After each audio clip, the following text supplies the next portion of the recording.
Hi everyone, hello. I said I was going to raise awareness around a condition I've suffered from since I was very young. It's called achalasia, and achalasia is a disease that affects the esophagus, which is the tube from your mouth to your stomach. And it is a very rare disease that really affects the way you swallow and are able to eat your food. And it is characterized by a lot of pressure in your stomach. The sphincter that closes up your stomach to prevent stomach acids backing up becomes very tight, and there are very painful spasms that also accompany this condition. The spasms are, for me, the worst of it all. I mean, I've been in labor without any pain relief, and I'd rather have more children and be in pain than have that pain, continue or, go on for a long time. It is very, very, very debilitating. So I've had this disease since I was 17. I remember when I was very young, I think I'd just gotten into uni. I woke up one morning and just realized I couldn't swallow anything. And literally, like my tummy, like the sphincter, like something was just tight in my tummy. Couldn't even swallow saliva, couldn't swallow water. Don't even talk about food. I couldn't even get anything down.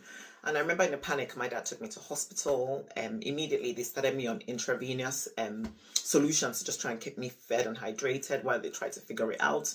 And no one knew what it was. So imagine being in that kind of condition for a long time, not knowing what it was. But then I found ways to cope. So how did I cope? I started, after I left hospital and I was just given some medication to just deal with it. It could be heartburn, it could be this. No one knew what it was.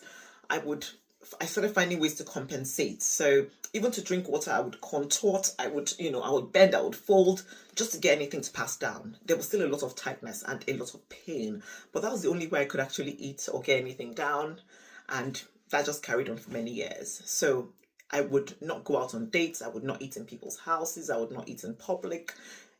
Even to drink water, I would go somewhere to contort, or I would only be comfortable with people that already knew my condition. So when they see me adjust and gulp and make sounds and drink water very noisily, they would accommodate me. Very horrible. When I returned back to the UK when I was 27, I was born here, went back as a baby, lived all of my life in Africa. When I came back here, one of the first things I did was immediately, see a GP. Thankfully, my GP understood that this was a form of dysphagia that needed to be seen. So he immediately referred me to a consultant. And I was lucky with the consultants I saw. They kind of knew about this condition. They knew about this condition. They knew it was rare, but they had already had patients that they were dealing with in managing the situation. So they immediately put me through for some of the tests you do. One of the tests you do to determine that you have this disease is a barium swallow. Now, I may get some of the terminologies wrong, so my friends who are doctors, medics, please correct me. I love to learn. The barium swallow would be you drink some kind of mixture or liquid that is detectable on an X-ray, and then they can see how that moves through your esophagus to determine if you have the symptoms that they would usually associate with the condition. So I remember drinking that, and you could see on my on the X-ray that while my esophagus was okay, tra la la la la, by the time it got to the sphincter was just blocked. So to compensate, my esophagus had ballooned out in that area, had become very saggy, very baggy in that area. And so it was esophagus, very baggy, and then very tight stricture. And they would make me, simulate the swallowing motion. And you could see that all that was going through the sphincter wouldn't even open for my tummy to allow that. You could just see drops and tricklets passing into my tummy through that sphincter that was very tight. So again, they were like, yes, this is classic achalasia presentation. But then there was yet another test for me to do, which is where a tube is passed through your nose and down into your tummy. And then you wear that for 24 hours. The tube would have sensors and various techie things that would provide reading. And then you have like a little bag and a little computer that you carry with you that would record everything for them to be able to review when you return that back to them. Whew. So I wore that, and then of course, even to get the tube down that sphincter, because it has to go from your nose all the way through your throat down to your tummy. even for them to get it through that sphincter the first time was so hard. But my consultant was very experienced, and then they kind of guided it through. And when they could see that the node from the tube was indeed reading your stomach acids, they knew they were successful. So I had that for 24 hours, and then the results came back, and yes, I did have the classic hallmark symptoms of achalasia. So immediately they gave me options. They said one of the things they do is the balloon dilatation, which is where you're put to sleep, and then they pass something through your mouth, and it has like a balloon at the end of it, some instruments, and then once they get to that tight stricture, the sphincter that is very tight, they expand the balloon, trying to shred the muscle so that it just opens up. And then they did that. And after the first dilatation, I remember my friend gave me like something to drink, because you're meant to not eat anything solid for a few days till that, till there's some kind of healing, and they can make sure that there's no other complications. So I remember drinking that cold liquid, and for the first time in 10 to 11 years, I felt liquid go through without me forcing it down. And I remember just crying. I was like, oh my God, so this is what being normal is like. And that was successful. But after a few months, they started getting tight again. I went back for another dilatation. They had that done. I think that lasted for a year. And then I went back for the third one, and it was okay. But my consultant said, Uju, by the time we do the fourth dilatation, we might stop, because we'll probably cause so much damage that you won't be able to have the surgeries that are well known as a treatment for achalasia, which is like the Heller's myotomy. I don't even know, I'm not saying it well because I've not done the surgeries before, but there's one called a POEM, and there's one called a HM, a Heller's myotomy or something. And they said if we continue dilatations, we'll destroy your esophagus and that sphincter in a way that you wouldn't be able to have those corrective surgeries later on. So the fourth one will be the last. So I had that done roughly, how old is my son? 12 years ago, and it's worked. I am feeling the tightness coming back, and I felt it in the following years, in the preceding years since then. But whenever the tightness comes back, another treatment option is getting Botox injected into the sphincter. So I've had Botox injected into the sphincter a few times. I wish they put it in my face. But anyways, I've had Botox injected into the sphincter to try to relax that. So that's one of the things I do now. But again, I can't keep doing it forever. I might have to consider surgery, like corrective surgery, when things go bad. This is an illness that has no cure. So and things will only deteriorate over time. So knowing that those surgeries, will be an option for me in the future is a bit relieving. Hopefully, there is a cure for this by the time by the time the years go by. I will run for charity at some point if there is, I will run for charity and run for any of the charities. I think I'm only just coming forward with it now because people are beginning to ask. Now, one of the ways I cope with achalasia, especially when the pain starts, because for me the pain is the worst, is what works for me may not work for another sufferer. But whenever I eat something very quickly, like an apple or a banana or something, it kind of slows the pain. Because when the pain starts, it actually gives you a warning. It starts very gradual, like a build-up, quite nervy, like a radiation.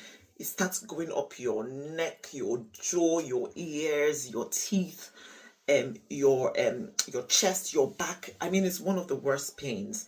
And for me, it's even worse because I have something that stops it in its tracks. Like I have to have food.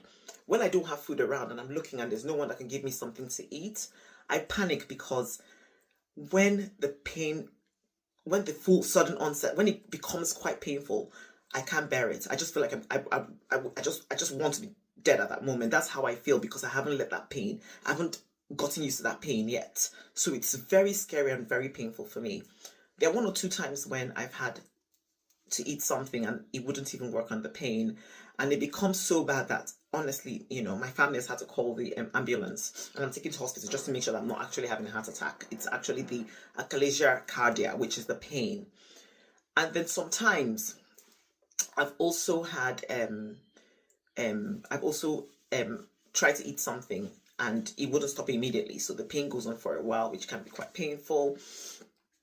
And then just different things. So most people have seen me, whenever I'm running, I always have an apple. Either I chop it up so that it doesn't look too bulky in my carry purse, or I just carry an apple and I stuff into my running pouch.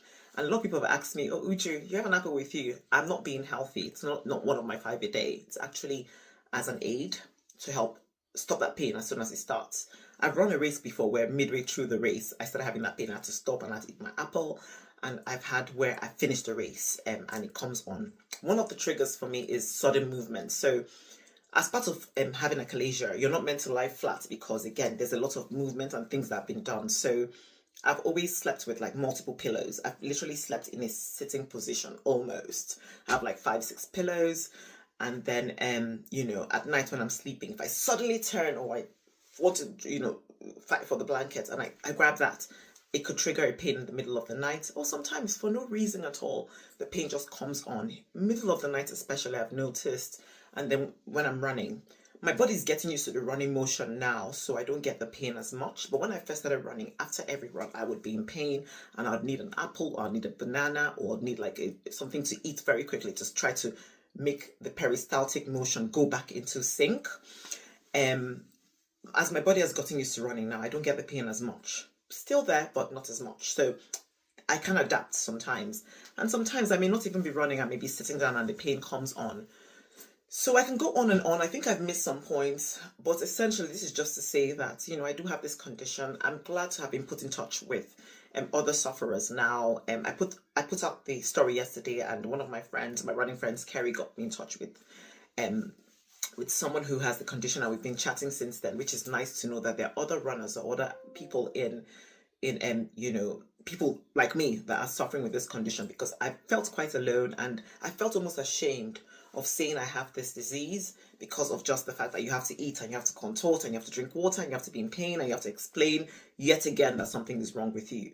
But I'm not apologetic to anyone. It's my life, and I just really pray that it doesn't deteriorate, because that's one of the prognoses of it. I get biopsies done every 1 or 2 years because my grandmother died of throat cancer. So just to be sure that, I don't have a higher predisposition for this, I do get biopsies done every now and again just to make sure everything's working, everything's fine. I am seeing my GP very soon to just discuss more treatment options, because I'm beginning to feel that tightness come on. It could be because I've lost a lot of weight, or I've done this and I've done that. I can feel a little tightness, but I've actually felt the best I've ever felt since I've lost weight with this disease than before. So maybe there is some relation within trying to be healthy to just be your best self. That's all I have. I have a feeling I've missed out 1 or 2 points that I would probably kick myself for not remembering, but I just wanted to say, if you ever see me struggling, see me in pain, if you ever want to carry an apple to support me, please do. Or a protein bar, anything that can be eaten if we're together, I'll appreciate it, especially if I forget to have anything, because last Saturday I forgot to have food around me. I panicked. I drove all around, and by the time I was able to find food, when I had driven quite a distance to get to a supermarket, the pain was so bad that I literally was in tears, and it was so bad by the time I got there. And if I just remembered to have grabbed an apple, or someone had something around me that I could eat, it would have solved everything and just prevented me from having such a bad day. Because when I do have a bad day, most of you know that I do have some loopy ADHD issues that can make me not know how to regulate myself. And again, I had such a bad experience on Saturday. But thank you for all those who supported me, all those I was able to talk to, and all those who understood. So I think I'm just here raising awareness and just saying, if you have this condition, you're not alone. Talk to me.